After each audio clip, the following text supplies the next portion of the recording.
Welcome to the Westward podcast, where I'll be talking all things cowboying, horses, grace, grit, faith, and everything that makes the Western lifestyle so rich and timeless. I'm your host, Devin Conley. You might know me from my social media channels, Devin Out West, and in this space, I'll share stories from the saddle, lessons learned under the big sky, a little bit of my humor, some poetry, and plenty of heart.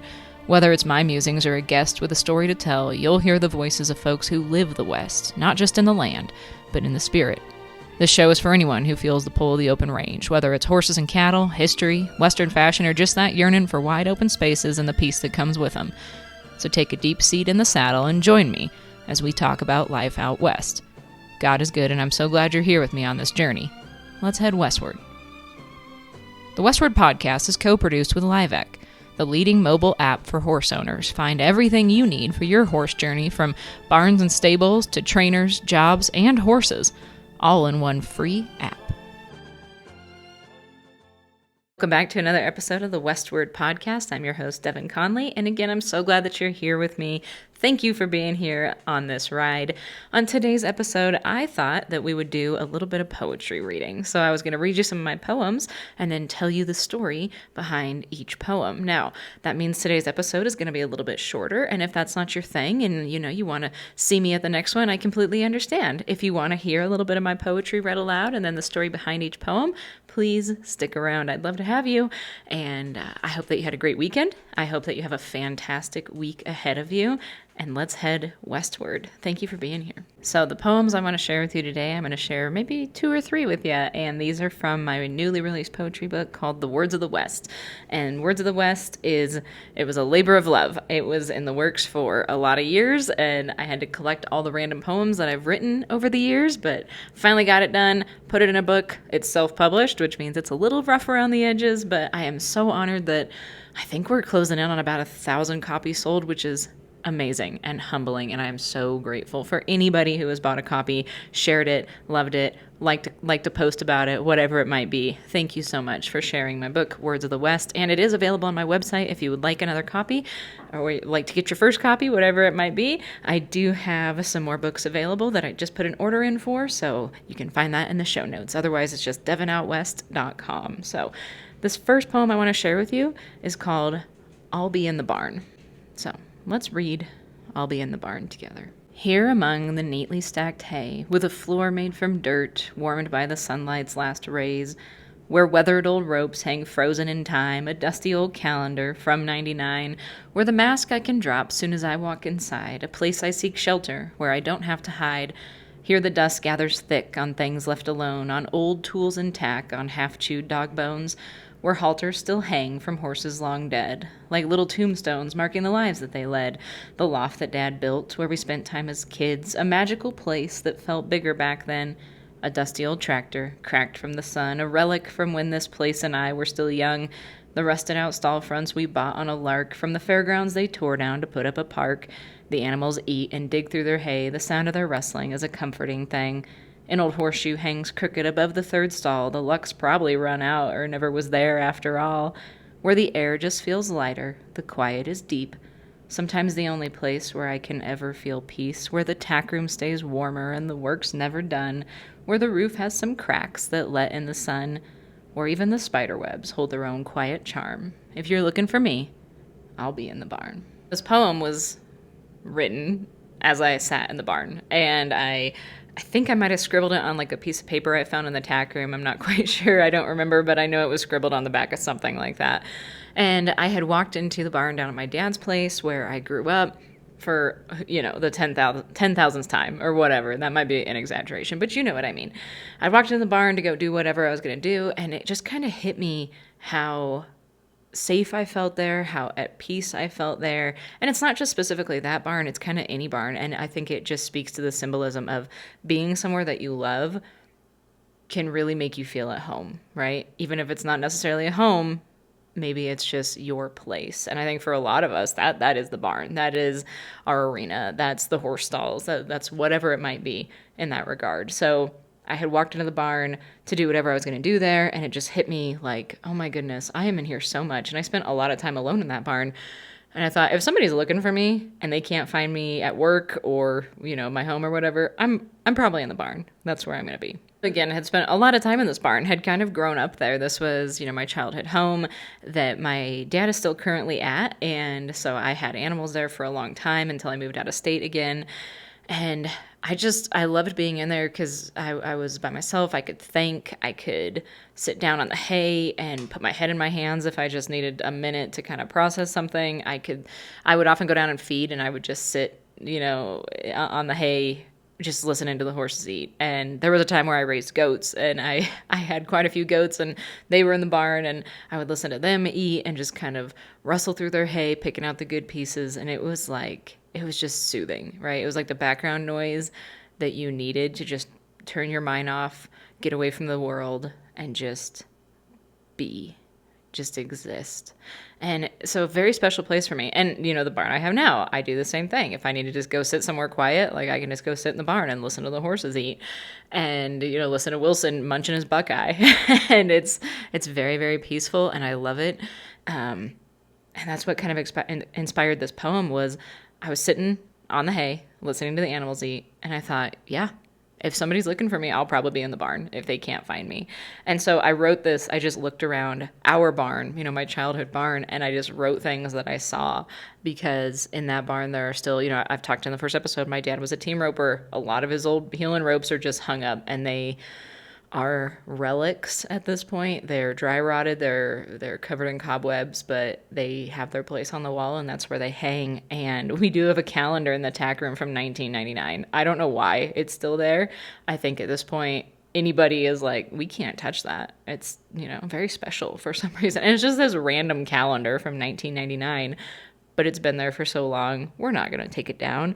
And I genuinely was sitting there thinking, wow, when I'm in here and I'm alone and I can just drop the mask. At this point I was still teaching, I was still in education, and sometimes the days would be really stressful, and I'd go home, and then I'd head to Dad's to go take care of the animals, and I would just go in the barn and maybe first I'd ride, and then I'd put horses up and I'd feed, and I would just sit. And sometimes I would sit down there for an hour and just sit, just listen to the horses eat, move hay around, clean things up, kind of like just, tinker around with things or whatever it might be. So that's what this poem is inspired from, is genuinely just my time being in that barn, feeling like it was a place where I didn't have to put on a facade. Nobody cared. The horses didn't care. The spiders and their spider webs didn't care. The dust that gathered on the old heel and ropes on the wall didn't care. The calendar from 1999 didn't care, what I looked like, if I was in a foul mood, or if I was sad, or if I just needed a minute to think. The horse halters hanging on nails from horses that had passed 10, 15 years ago, they didn't care. I know I'm putting lifelike characteristics on these inanimate objects, but genuinely when I was sitting there writing this poem and I looked around the barn and I saw all these things, I just thought, everything in here has its own charm and its own place, and I'm one of them. I have my place in this barn. All these things have their place. A lot of them sit here and collect dust, and that's okay. I might come and go, but I still have my place here. And I it's not just that barn, right? Like I said, it's the barn I'm at now. It's going to be the next one, that me and my fiance have. It's going to be wherever we end up. I just feel like the barn is a special place. Being with the horses is a special place. It might be your tack room. It might be your saddle house. It might be your barn. It might be your wood shop. It might be, wherever you just feel like when you walk inside, everything is there as you left it, just waiting for you to come back. And just like the dusty old ropes on the wall, you have your place there too. And you can just be you. And you can just exist. And kind of let the world fall away. I feel like everybody needs that place where you can walk inside, close the door, and leave everything outside. And you just get to be there.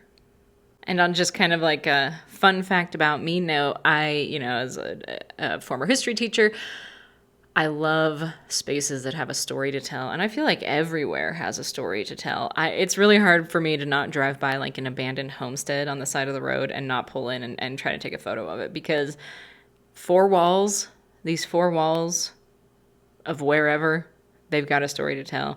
And when you get to sit in that place and your story becomes part of its story and you just kind of become one, maybe that's where you can find your peace, right? So that's just a little personal anecdote, but spaces mean a lot to me because they have a story to tell. And my story is part of that barn. And that's why I wrote this poem. And it's literal in the sense of I'll be in the barn. If you're looking for me, I'll be in the barn. Maybe I won't. Maybe I'm on the back of a horse. Maybe I'm at work. Maybe I'm taking a nap on the couch. But a lot of the time, if you're looking for me, I'll be in the barn. This next one I want to share with you and give you the little backstory behind it is called Once Young. Do you see that quiet cowboy over sitting in that chair, drinking a liquid cup of tar with the silver in his hair? I bet that felt was black way back before it lost its shape. I bet that he's earned every one of those lines there on his face. He's quiet and he's solemn as he drifts down memory lane, and he thinks of days gone by and how things now just ain't the same. I bet the modern world fades away and he's back there with old friends when his body didn't hurt and he only knew a win. And I bet they were a reckless bunch if he's honest with himself, where if the women didn't kill him, then the horses probably will. In his mind's eye, he's still youthful, he can see it plain as day. In his memory, he's untethered and free from the chains of age. Just young and reckless cowboys living like they'd never die. A stroh beer for breakfast, riding broncs to get a high. Jackpotting in the morning, cow palace after dark, where a gal in high-waist wranglers was sure to break your heart. The late nights by the fire and the stories that they told when the youth and hubris told them that they'd never get that old. Jumping on a running steer simply 'cause it seemed like fun, and swinging up with ease on his horse when his knees and hips were young. Now it's a man he doesn't know staring at him from the mirror. He's shocked how age sneaks up on you without warning through the years. So he sits and sips his coffee, grateful for days there in the sun, but his eyes still hold a twinkle. We forget our parents were once young. So obviously this poem was written specifically for my dad, but also for all of his friends and all the cool older cowboys that I knew growing up that were my dad's friends, that were like uncles and grandfathers to me, and just this like wild and woolly bunch of older cowboys that never slowed down.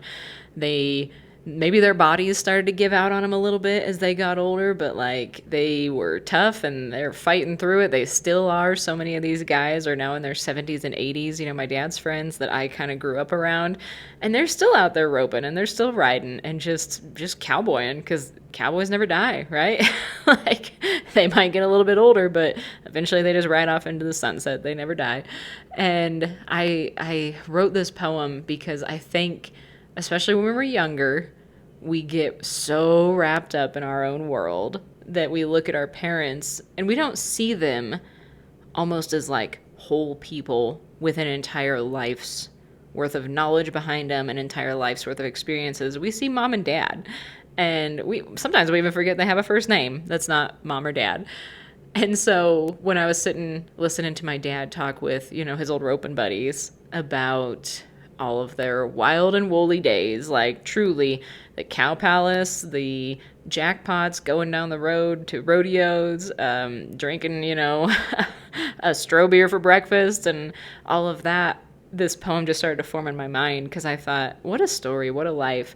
We all have that. We all have a story.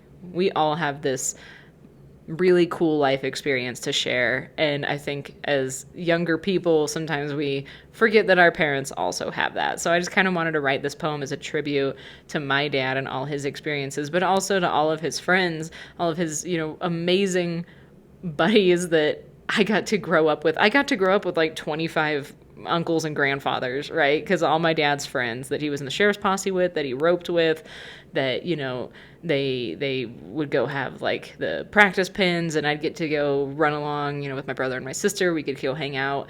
Just a really cool opportunity to be around so much knowledge, so much wisdom, but also get to see like, you can get older. Doesn't mean it has to slow you down.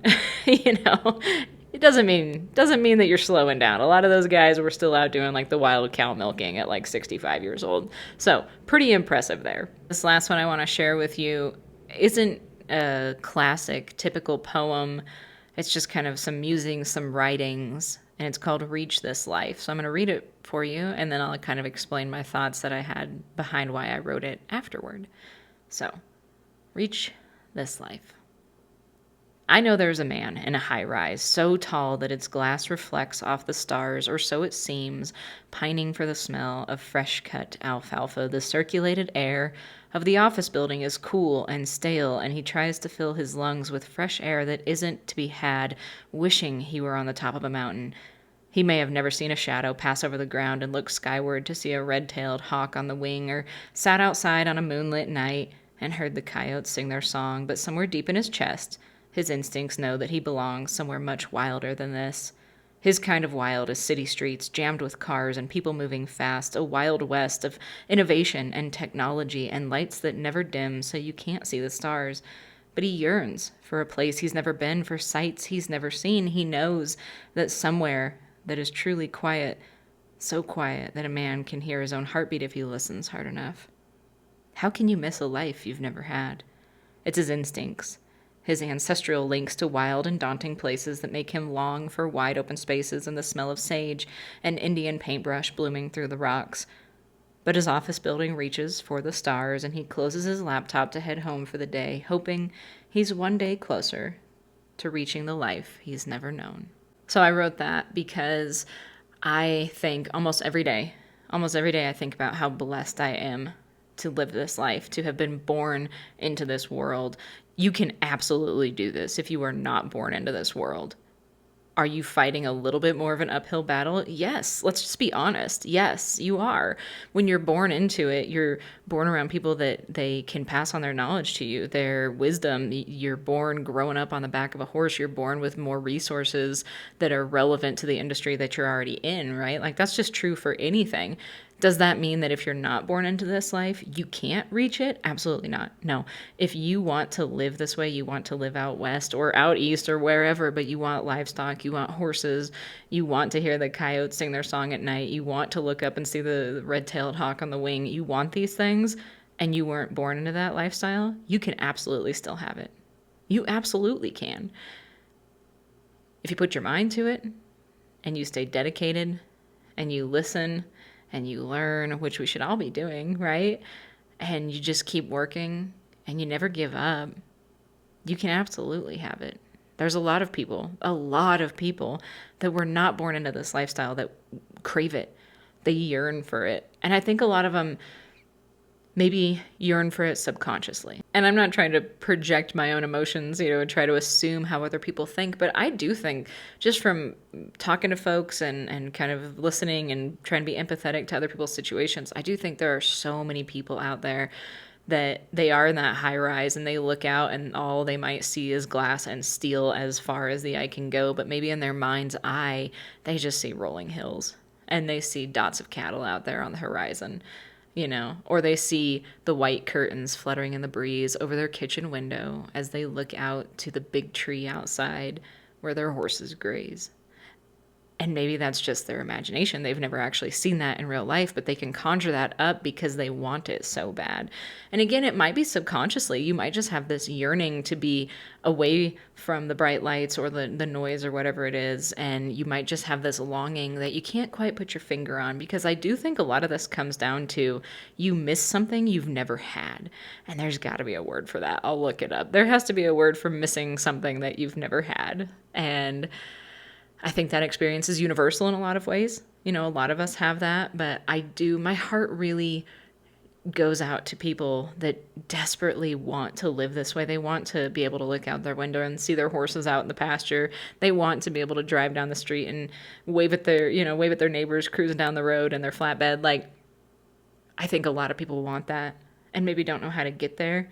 And my heart does go out to them because I'm so insanely blessed to have just been born into this lifestyle. So I guess the point of this poem, this writing, was to acknowledge those folks and just know, I see you. I know it might weigh on you. I know it might be hard. And also, I just want to pause for a second and acknowledge There's a lot of people that live in town in the cities that adore it and love it and wouldn't trade it for the world. And I think that's fantastic. That's awesome. If that is your thing and you love it, oh my gosh, go on with your bad self. Like, please know I'm not demonizing that at all. I'm just talking about the folks that long for wide open spaces. They yearn for it. And maybe that's a little bit of our ancestral links calling out to you, a little bit of your instincts calling out to you. But just know I see you and I'm rooting for you. I hope that you find whatever it is you're longing for, whether it's 5 acres or 5,000 acres, whether it's a horse in the backyard or a horse down the road at the barn where you get to just take lessons. Whatever it is, I'm rooting for you. And I hope that you get it. And I see you, and I know you're out there. And I'm so blessed, again, that I was born into this lifestyle. And again, I want to reiterate, if you weren't born into it, if you didn't have a cowboy for a father or a cowgal for a mother, if you didn't have a horse growing up, if you're 50 years old and you just want to climb on your first horse next week, go do it. You can do it. I've always said, I get comments sometimes from folks that are like, is it too late? Is it too late for me? I'm 65 years old. I just want to take riding lessons. Is it too late? And I always say, no, it's only too late once you stop breathing. Then it's a little too late to do the things that you want to do. You get the whole exciting next chapter, right? But only then is it too late. Before that, no, it's not too late. I don't care if you're 65 years old and you want to go take your first riding lesson. Go. Do it. Do it. I don't care that you're 35 and you just left the city to move out west a little bit just because you're trying to chase your dream of working on a dude ranch or whatever it is. Go do it. Educate yourself. Do it right. Make sure that you're listening to people that have been around a lot longer than you in the industry, because that's how you learn and that's how you add value. But absolutely just go do it. You can do it, and it's never too late. So that's why I wrote that musing, just to acknowledge that there are a lot of folks I know that want to reach this life. Their office building might reach for the stars, but they might feel like they'll never get to see them. And if that's you and you really, really want to shake things up, I know it's easier said than done to just say, go do it. I know. That's not what I'm saying. I'm not saying, sell everything and just move. That's not what I'm saying. I'm saying continue to work towards your dreams, towards your goals. And just remember, it's only too late once you stop breathing. So go take the riding lesson. Take the roping lesson. Lease the horse. Buy the property. Whatever you're in the position to do that brings you a little bit closer to your goals and your dreams, do it. And if that's not your thing, again, oh my gosh, just live your life and enjoy it. But I just really wanted to reiterate that just because you weren't born into this industry absolutely does not mean you can't have it. You might be fighting a little bit more of an uphill battle. If you want me to be very blunt and transparent with you, which I want to be, maybe it's a little harder, but doesn't make it impossible. And I believe in you. And I'm rooting for you. So those were a few of the poems from my book, Words of the West. Again, you can pick up a copy if you like at devinoutwest.com, or I can link it in the show notes. And I'm just very, very grateful that you're here and that, you wanted to stick around and listen to some of my poetry. Thank you so much. I think I'll try to work this in as kind of a regular segment, reading some poetry, some poems that probably a lot of them are not going to be in the book, Words of the West, right? And I'm just so honored and humbled and full of love and gratitude for all of you, my friend on the other side of the screen or computer or whatever you're listening on. I hope that you have a fantastic week. I hope that if you like this episode, maybe you'll share it or leave a review or a comment and, give us a like or a follow, because that does help the show grow. I have so many exciting guests lined up that I am so excited to bring you their story. Again, some of these folks I know you're going to know, a lot of you, and some of them you might not know yet, but you're going to love their story. So I'll start kind of incorporating some guest episodes too. So in the meantime, I'll catch you at the next one. Thank you for being here. Check your cinch. Check on your friends. God is good, and I'm glad you're here. Thanks for heading westward with me.